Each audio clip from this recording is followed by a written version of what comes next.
Bonsoir tous frères et sœurs. Ce soir, nous allons étudier la vie dans l'Apocalypse. Hier, nous avons déjà fini d'étudier le sujet des 7 églises. Alors ce soir, nous allons étudier ce qui concerne dans l'Apocalypse, le chapitre 4, le trône glorieux dans le ciel. Lorsque l'apôtre Jean, le Seigneur Jésus-Christ lui a ordonné d'écrire aux 7 églises les paroles d'instruction. Temps termine, Jean fut ravi en esprit. Après avoir été puissamment touché par l'esprit, il était dans l'esprit et fut enlevé au ciel. Alors qu'en savoir si lui-même est monté au ciel avec son corps? Il ne le savait probablement pas non plus. Quoi qu'il en soit, il était en esprit et est arrivé au ciel, voyant tout ce qui s'y trouve. Tout cela dans le ciel raconte les choses qui doivent arriver plus tard. Lisons ce qui concerne la vie du chapitre 4 de l'Apocalypse. Frère Hbert va lire.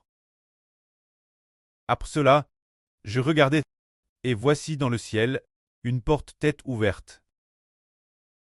La première voix que j'avais entendue, comme le son d'une trompette, me parla de nouveau et dit, « Monte ici, et je te ferai voir ce qui doit arriver dans la suite. » C'est-à-dire que le Seigneur Jésus-Christ, dit l'apôtre Jean. Monte ici, et je te ferai voir ce qui doit arriver dans la suite. Alors montez haut. C'est que Jean a vu, c'est-à-dire a vu une porte dans le ciel, mais cette porte du ciel était déjà ouverte, c'est-à-dire qu'une porte du ciel s'est ouverte. Appelant Jean monter au ciel, c'est merveilleux. Dans la Bible, il y a 3 personnes qui en songe ou en vision ont vu la porte du ciel s'ouvrir. La première personne est Jacob. Il a rêvé d'une échelle touchant le ciel. Et il y avait une porte au ciel. Le ciel s'est ouvert. Alors, Dieu au sommet de l'échelle, à part Jacob. Les anges montaient et descendaient. Ensuite, la deuxième personne qui a vu la porte du ciel s'ouvrir. C'est l'apôtre Jean. L'apôtre Jean a vu la porte du ciel s'ouvrir. Alors Jean est monté au ciel.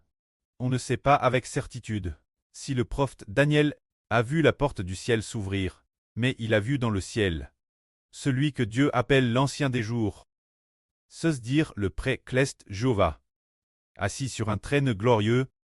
Ceux qui se tenaient devant Dieu étaient des milliers, ceux qui le servaient étaient des myriades, ce qui signifie des millions d'anges.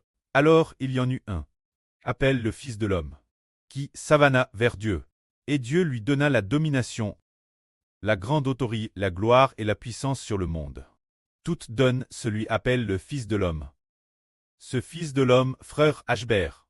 Alors voilà ce qui est écrit dans la Bible. Jacob et l'apôtre Jean et Peutre, hommes. Daniel aussi ont vu le ciel s'ouvrir. Mais ce n'est pas SR, est-ce que vraiment, la porte du ciel? Pas SR s'il l'a vu. Mais il a vraiment vu les choses du ciel. Une autre personne, comme le frère Hbert Elge de 2 ans, tout comme le hervieux de Jacob, a grimpé Elchel Clest pour atteindre le ciel. C'est ainsi que le frère Hbert a aussi vu le ciel s'ouvrir, mais un trou s'est ouvert dans le ciel. Ce n'était pas une porte, c'était un trou. Ce trou avait peut-être un diamètre d'environ 60 cm. Alors l'échelle a été posée sur ce trou. Le frère Hbert grimpe au ciel et a vu Dieu ainsi qu'un groupe de petits-enfants. Ce groupe de petits-enfants était peut-être les 24 anciens. Alors notre frère Hbert, continuons lire. Quand Jean a vu une porte dans le ciel, le Seigneur lui a dit, « Monte ici. Je vais te montrer l'avenir, les choses qui doivent nécessairement arriver. » Alors Jean est monté au ciel, et il a vu les choses qui doivent arriver dans le futur. Ce n'étaient pas des choses de l'époque de Jean, c'était après Jean. Les choses qui doivent nécessairement arriver dans l'avenir. De quelle époque s'agit-il? En fait, c'est ce qui doit arriver notre époque. Ce n'est pas l'époque de l'apôtre Jean. C'est quand le royaume des cieux, le royaume de Dieu sera établi. Et c'est aussi quand Dieu accomplira son royaume. L'époque où il détruira toutes les nations et tous les peuples. C'est-à-dire celle du frère Hbert. L'événement de cette époque. Regardons maintenant Jean. Après ce trait, mon au ciel, qu'en est-il? Il est dit ici. Aussitôt je fus ravi en esprit. Il semble donc qu'il a été aussitôt saisi par l'esprit. Et alors il a vu, je vis un trône, place dans le ciel, et sur ce trône quelqu'un était assis. Ainsi, c'est Jean, qui est immédiatement en dans l'esprit. Louim t'est peut-être encore assis quelque part sur l'île de Patmos. Ainsi son corps t'est toujours l'aile, mais son esprit t'est DJ saisi par l'esprit, et a vu les choses du ciel. C'est très merveilleux. C'est un peu comme quand nous dormons encore dans notre lit, et que dans un RVE, nous voyons les choses du ciel. C'est ce que cela veut dire. C'est dans une vision qu'il a été saisi par l'esprit, et a vu les choses du ciel. Alors qu'a-t-il vu? Il est dit ici, voici, un trône tête plat dans le ciel. Et sur ce trône quelqu'un t'est assis. Celui qui t'est assis resplendissait comme du jaspe et de la sardoine, avec un clap bleuissant. Et un arc-en-ciel entourait le trône, semblable de l'émeraude. Autour du trône, il y avait 24 anciens, il y avait 24 trônes, sur lesquels siégeaient 24 anciens, vêtus de vêtements blancs, et portant sur la tête des couronnes d'or. C'est ce qui raconte que Jean a vu un trône plate dans le ciel. Et quelqu'un assis sur le trône. Celui qui est assis sur le trône, qui est-il donc? Il est dit ici, celui qui est assis sur le trône brille, comme le jaspe et le rubis, d'un éclat si bleuissant. C'est celui qui est assis sur le trône. C'est personnel, comme la lumière éclatante du jaspe, et comme la lumière éclatante du rubis. Alors qui est cette personne? C'est le Créateur, le grand Précleste, le grand Dieu, celui de qui viennent toutes choses.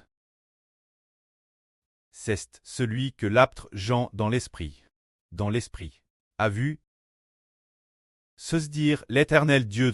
Mais ce qu'il a vu, ce sont les choses venir, non pas les choses de cette époque. Ce sont des choses qui doivent arriver bientôt. Il a vu Dieu assis sur son trône de gloire, brillant d'un éclat incomparable. Le précleste brille comme le jaspe, et le rubis.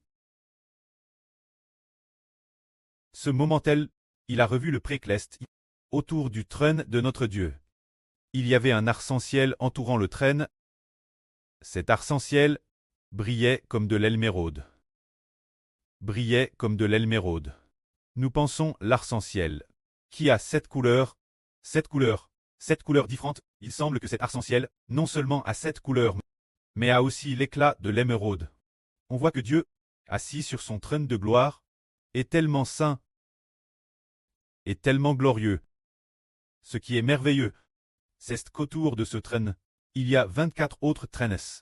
Il est dit ici qu'autour du trône, il y a 24 trônes sur lesquels sont assis 24 vieillards, vêtus de vêtements blancs, et ayant sur la tête des couronnes d'or. Merveilleux, autour de ce trône il y a aussi 24 vieillards, assis sur 24 trônes en bouve. Qui sont-ils donc? En réalité, 24 vieillards sur les trônes. Quel genre de personnes sont-ils? Autrefois, beaucoup de gens pensaient que c'étaient des anges. D'autres ne comprenaient pas. Qu'étaient les 24 vieillards, la religion dans laquelle se trouve le frère Eshbert. Les témoins de Jéhovah, ils disent que ce sont les 144 Zurozoro. Alors qu'ils inscritent clairement 24 vieillards. Comment cela pourrait-il être 144 Zurozoro? De plus, les 144 Zurozoro se tiennent aussi devant les 24 vieillards. Alors, ces 24 vieillards sont-ils les anciens des 144 Zurozoro? C'est-à-dire les anciens qui dirigent les 144 Zurozoro. Seulement 24. Alors ces 24 vieillards, quel genre de personnes seraient-ils? Seraient-ce les prophètes de l'Antiquité? Seraient-ce ceux de l'Antiquité? Lis Mose Daniel. Ils ne sont pas les prophètes de l'Ancien Testament, car les gens de l'Ancien Testament étaient encore pécheurs. Comment pourraient-ils s'asseoir autour de Dieu, sur des trônes de gloire, si vraiment les prophètes de l'Antiquité pouvaient vraiment s'asseoir sur des trônes? Ils l'auraient déjà su, s'assiraient sur des trônes. Mais les anciens Mose et Élie, ces quels prophètes, ont-ils jamais dit que l'avenir ils s'assiraient sur des trônes? Cela n'a jamais été mentionné. Pas madame une seule fois. Qu'ils ressusciteraient au ciel l'avenir. Rien de tout cela n'a été mentionné par les prophètes de l'Ancien Testament. Mais ces 24 anciens ne sont pas les prophètes de l'Ancien Testament. Alors se pourrait-il que ce soit 12 des 12 apôtres? Et puis de quelle époque seraient les 12 autres? Non. Ces 24 anciens ne sont pas les 12 apôtres, car ces 24 anciens sont encore plus honorables que les 12 apôtres. Ils font partie de ceux qui établissent le royaume d'Israël. Les 12 frères, se dire les 12 frères de cette époque, les 12 frères qui établissent le royaume d'Israël. Combien ils sont honorables, combien ils sont glorieux, ceux qui établissent le royaume d'Israël. Est-ce bien cette époque? C'est-à-dire avec le frère Ashbert. Établir le royaume d'Israël, les 12 frères du royaume d'Israël du Nouveau Testament. Alors, ces 12 frères ont un statut extrêmement honorable. Ils sont vêtus de vêtements blancs et portent des couronnes d'or sur la tête. La couronne d'or signifie régner comme roi. Quant aux vêtements blancs, cela signifie qu'ils sont les 12 anciens extrêmement saints. Ces 12 anciens sont TRS probablement choisis parmi les 12 tribus de l'Israël spirituel. 2 anciens tant choisis dans chaque tribu.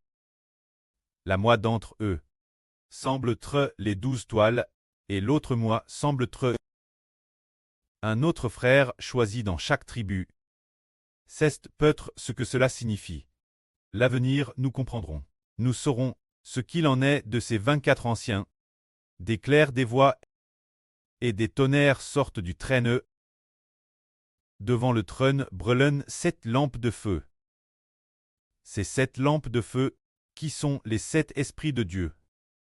Devant le trône il y a comme une mer de verre, semblable du cristal.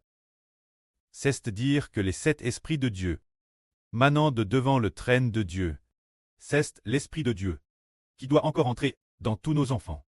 Pour faire de tous nos enfants des enfants de Dieu, ce sont les 7 esprits de Dieu. C'est cela. C'est Sknenclest d'une extrême beau.